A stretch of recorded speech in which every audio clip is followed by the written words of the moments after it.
Isipin mo na ang iyong pagkatalo, Gargan. Sama-sama ka namin dadaigin!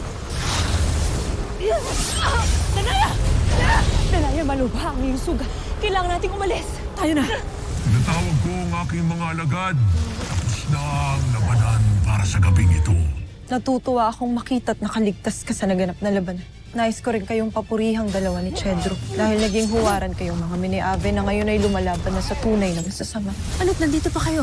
Ashley, wala tayong panahon upang magpahinga ngayon. Kailangan namin magbantay. Baka sakaling lumusob ulit ang hukbo ni Gargan. Ang mga brilyante ang matindi nilang armas. Ngunit huwag kang mag-alala sapagkat may naisip na akong paraan kung paano ko sila madadaig at tiyak ko na sa pagkakataong ito ay mapapasa akin ng kanilang mga brilyante. Patungo siya sa palasyo. Ano pa ang inyong hinihintay? Bakit hindi niyo sundan ang epal na kasing epal ninyo?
Mga brilyante!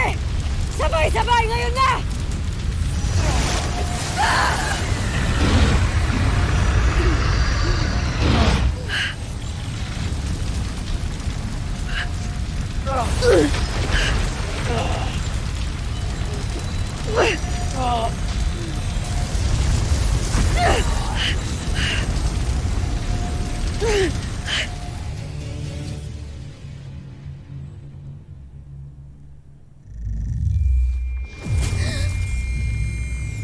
Bakit ka bumangon, Ada? Ipagpatuloy mo ang iyong pamamahinga. May nangyaring masama sa iyong kapatid. Kayo ba'y nananaginip, Ada? Nasaan siya? Ibig ko makita si Terra. Hindi na dapat siya makarating pa sa Lereo! Hindi na siya pwedeng makapawinsala pa! May ibang kapangyarihan dito. Ano tila kinukuha niya ang aking brilyante? Hindi ko maisara ang aking palag!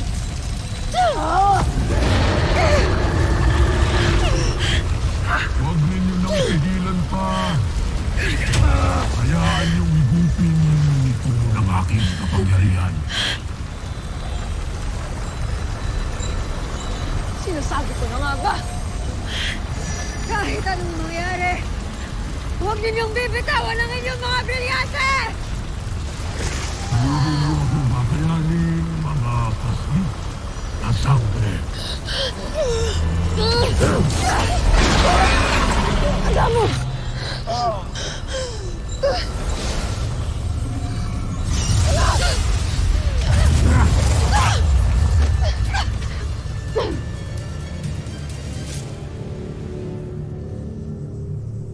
Hindi lang kapangyarihan ng mga brilyante ang naagaw ni Gargan. Balanse ng kalikasan ay naipas sa kamay na rin niya. Kapag nagsanib ang apoy at hangin sa maling mga kamay, lalong walang makakapigil sa kanyang puwersa. Magagawa niyang wasakin ang buong Encantadia.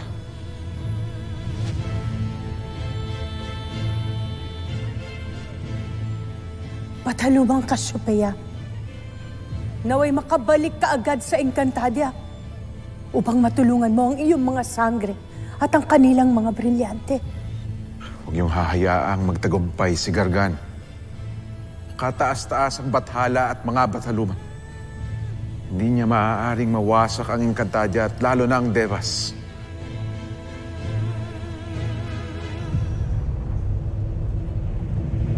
Nawa ay nauunawaan mo ang lahat ng aming inihayag upang makipagbigay tulong sa mga engkantado. Sa mga engkantado at sangre na nanganganib ngayon, kailangan ko nang lumisan ngayon din mga batala at bataluman. Dalhin mo ang aming pagpapala, Cassiopeia. Avistala Esh Maarde. Hanggang sa muli nating pagkikita. Hanggang sa muli, Cassiopeia. Sana ay abutan mo pang ligtas at buhay ang mga batang sangre. Nasa akin na ang dalawang brilyante. Kaya't ano pa ang makakapigil sa akin upang wasakin ko ang buong Encantadia? Wala nang iba, kundi ang dalawa pang natitirang brilyante. Sa wakas, nangyari na ang aking pinakahihintay na sandali. Ako kumpleto ko na sa aking palad ang 4 na brilyante ng Encantadia. At sa sandaling mangyari yun, ay wala nang makakalaban o makakadaig pa sa akin kahit na ang mga batala.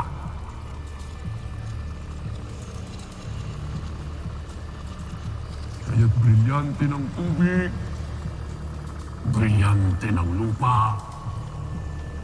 Halina kayo at sumama sa akin.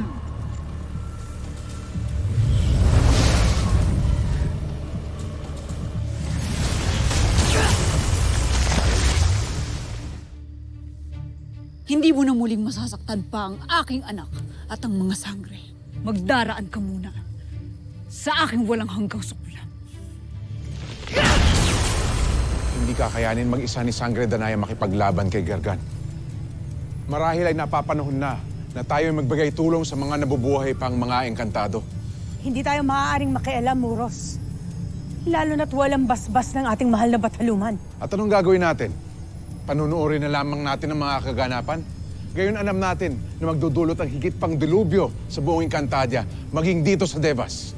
Nananalig ako na hindi sila pababayaan ng ating mahal na bataluman at ng mga iba pang mga bathala. Hindi mo ko kakayanin, Danaya. Bangkay kitang iiwan.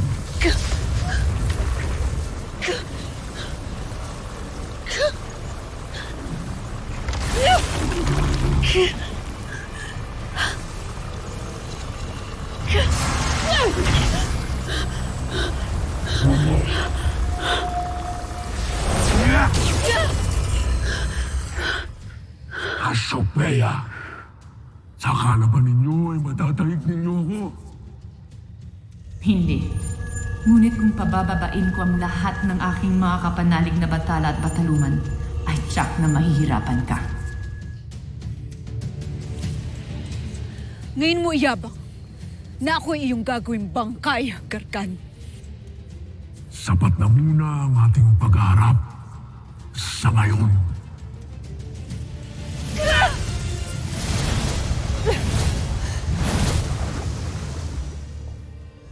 Wala na siya. Hindi ko na siya nararamdaman. Sa bilang ng ating dalang kawal, 40 kawal ang hindi na nakabalik sa atin. 40 buhay.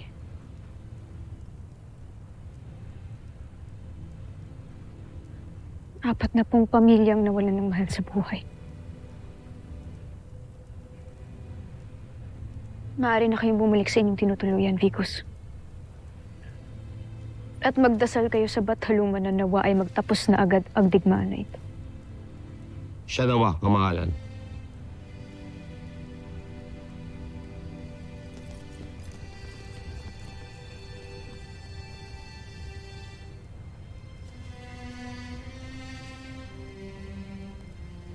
Hindi ba't sinabi ko na sa inyo na magpahinga na kayo? Paumanhin, mahal na Hara. Ngunit ibig ko lamang malaman kung ang aming Hara ba ay nasa mabuting kalagayan.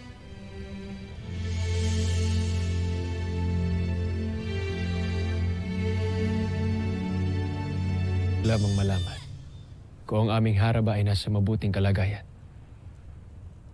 Hindi. Kung patuloy na nawawalan ng yaman ng Sapiro. Walang anumang magandang rason upang mawalan ng buhay, Daron. Kahit pa ito dahil sa kaharian o dahil pa sa bayan. Huwag niyo namang babanggitin yan sa harapan ng iyong mga mash na o ng konseho. Pagkat maaaring isipin nila na nawawalan ka na ng pananalig sa digmaang ito. Kapangyarihan lamang ako na wakasan lahat ng ito ay gagawin ko. Ngunit Hara, kung marinig ito ng iyong mga nasasakupan, ng iyong mga kawal, ay maaari rin silang panghinaan ng loob. Batid ko ang aking tungkulin para maging isang pinuno, Daron. Na kailangan ko silang hikayatin upang lumakas ang kanilang loob. Pero hindi ito madaling gawin.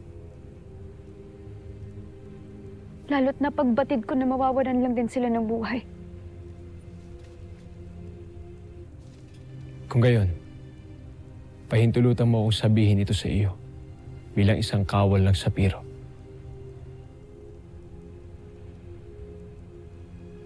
Hindi lamang tungkulin ang dahilan kaya kami lumalaban para sa Sapiro.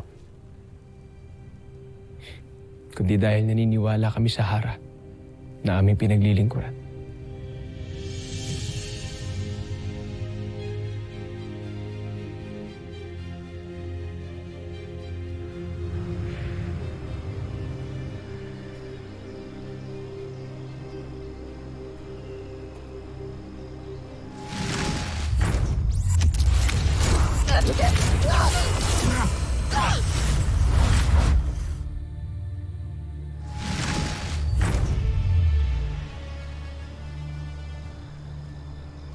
Naganap na yata ang dati kong pangitain. Nararamdaman kong nagtagumpay si Gargan laban sa mga sangre. Mabuti kung gayon. Ngayon at nabawasan na ang mga engkantadong hahadlang sa atin. Tayo na! Lusubin na natin ang mga ibang tribo ng mga engkantado.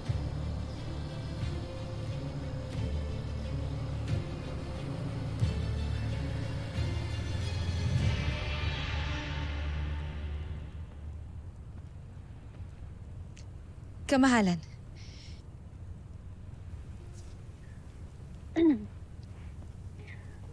Mabuti't ligtas ka, Rama. At ganun rin ang aking pasasalamat. Naligtas ka rin, Armea. At maging amin ni Ave.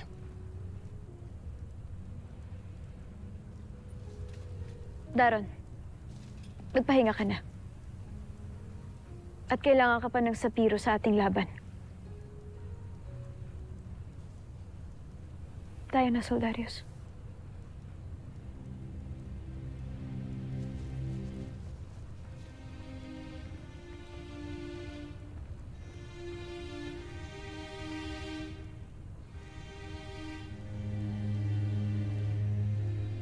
Habang ako'y nabubuhay, lalaban ako para sa Sapiro. Lalong-lalo na para sa Hara.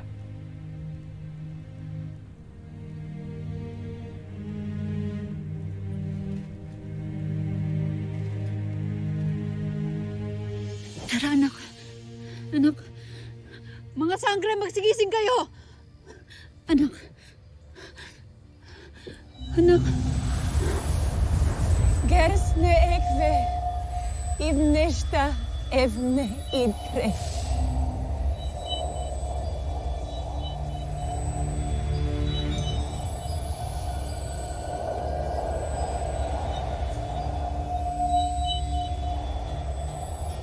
Ano ang iyong ginagawa, Bataluman? Wala kang dapat ipag-alala, Danaya. Hindi nagtagumpay si Gargan. Hindi nagkatotoo sa ngayon ang tagna ng aking kapatid. Lalo't hindi pa tayo maaaring iwan ng mga bagong tagapangalaga ng mga brilyante.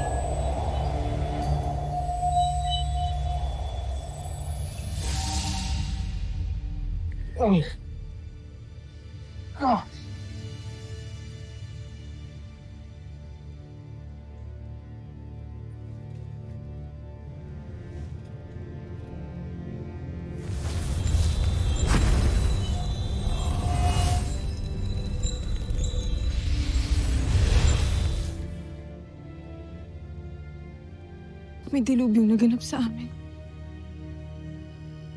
Naagaw ni Gargan ang aking brilyante. Maging ang aking...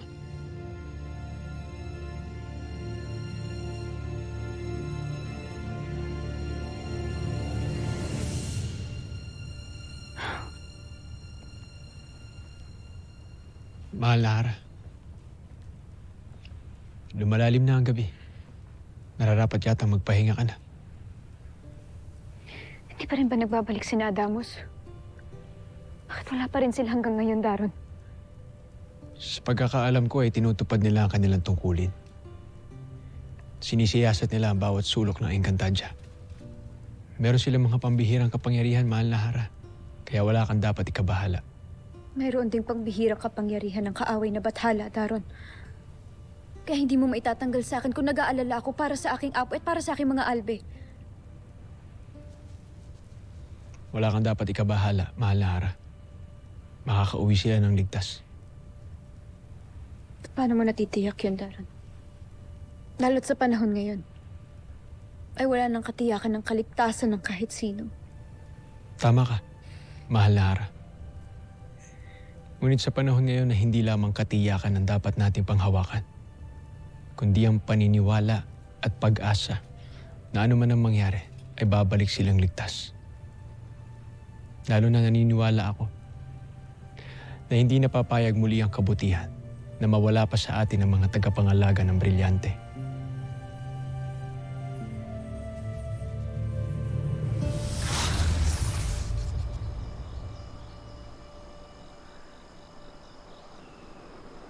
Panginoon, nagtagumpay ka ba sa iyong ginawa?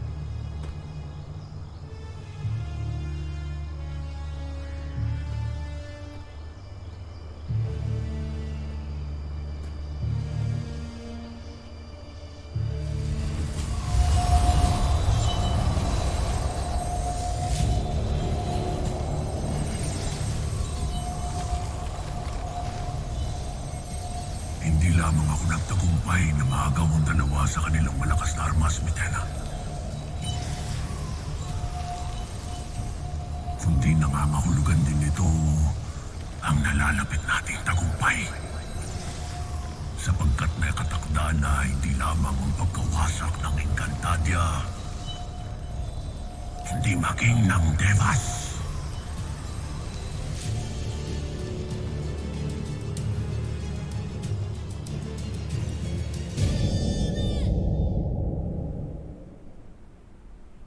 Kaya pala masama ang aking kutob nung ako'y sinundo ni naman Tukatukman.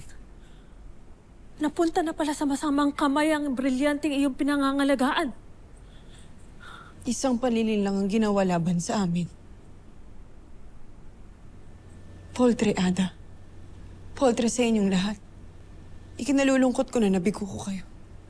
Maging ako man, Hara. Bathaluman.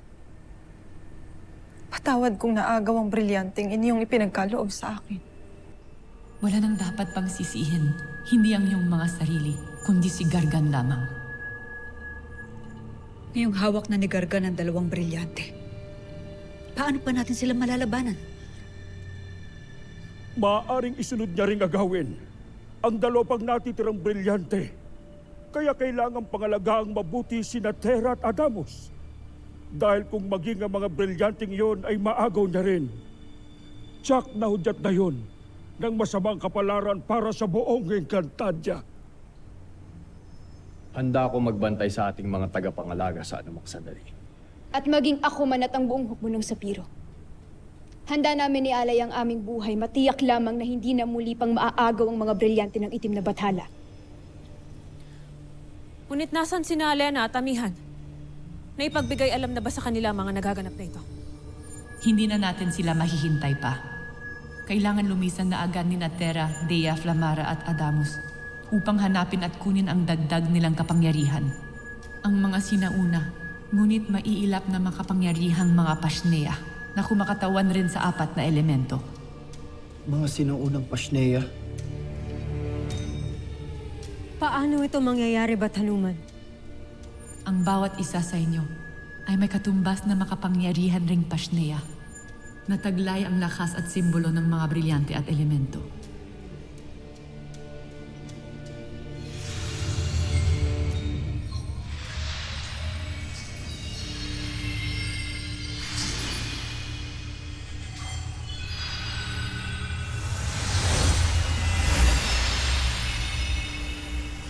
Ang mga Pashnea na ito ang pupuno sa nawala ninyong brilyante. Ito rin ang sagisag na magsasalba sa ating lahat. Hindi ko lamang batid kung ano sa mga ito ang Pashnea na nakalaan para sa inyo. Kayo lamang ang makakaalam kung ano ang nakalaan sa inyo. Sa sandaling makaharap ninyo na sila sapagkat silang pipili sa inyo. Kaya't mahalagang maglakbay na agad kayo upang hanapin ang iyong mga spiritual na Pashnea. Bakit ngayon lamang namin nalaman ang tungkol sa sinaunang makapangyarihan ng mga Pashnea na ito? Bakit hindi ito nasabi sa amin? Nang sa ganun ay matagal na sana namin itong nakuha nung kami pa mga tagapangalaga. Nang ako ay nagtungo sa Dalumdeva upang humingi ng saklolo sa mga batalang naroroon at nagtitika, ito ang kanilang ibinigay na tulong sa akin. Ang ukol sa mga sinaunang Pashnea na tanging ang mga sinaunang batala lamang ang nakakaalam. Bago pa nila lang ang tao at ang mga engkantado, ay narito na ang mga sinaunang Pashnea na ito. Sila ang mga unang naninirahan sa ibabaw ng lupa at sa ilalim ng dagat. Sila ang mga Pashneang gabay ng lupa, apoy, hangin at dagat. Taglay nila ang sinaunang kaalaman at kapangyarihan na makakatulong sa inyo upang mapalakas at may pagtanggol ang ating hanay. Kaya huwag na kayong mag-agsaya ng panahon. Hanapin ninyo ngayon rin ang inyong mga Pashneang gabay na ito. Sinong mag-aakala na mapapat sa aking kamay ang dalawa sa mga bulanting ginamit na yung nalakad sa akin noon?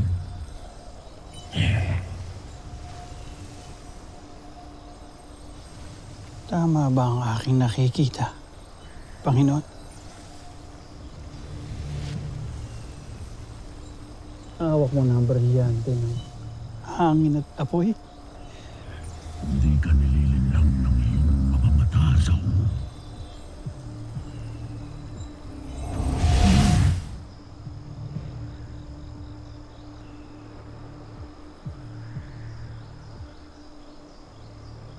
Magbigay galang ang mga bihag sa ating dakilang bathala, kung hindi, makakatikim kayo ng kamatayan.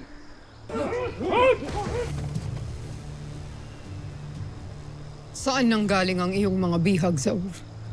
Sila yung mga taga-Ajanta. Isang lupaing bumagsak na rin sa ating mga kamay. Gratek. Zaun.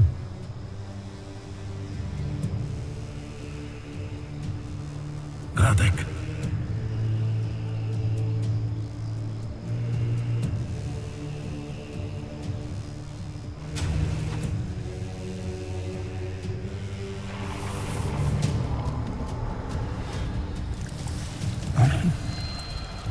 Hindi pa ito sapat. Ihanda ang inyong mga sarili pagkat lulusubin natin muli ang Encantadia kasama ang malakas na na aking lilikain. At sa pagkakataon ito ay bibigay natin sa lahat ng mga sangre at Encantado ang kanilang kamatayan.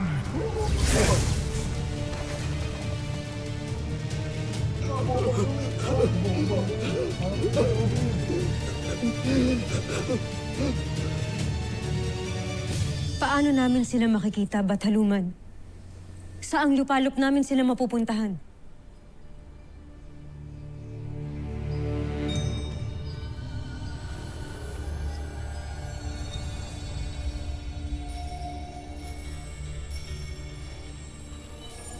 Ang 4 na munting ibon na yan ay kaloob ng mga batala ng Dalungdeva. Ang mga ibon na rin na yan ang magtuturo sa inyo kung saan ninyo matatagpuan ang inyong hinahanap. Wala nang panahon. Kailangan nyo nang humayo bago pa muling makagawa ng hakbang si Gargan upang wasakin at sakupin ang buong Encantadia.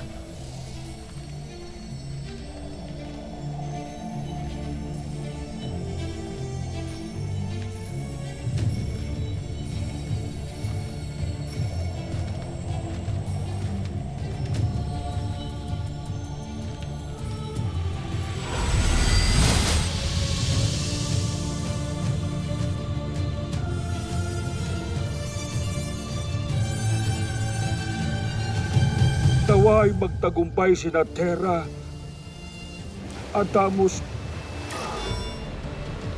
Dea at Clamara sa kanilang misyon. Avisaya. At naway magbalik na kagad sila dito sa Encantadia.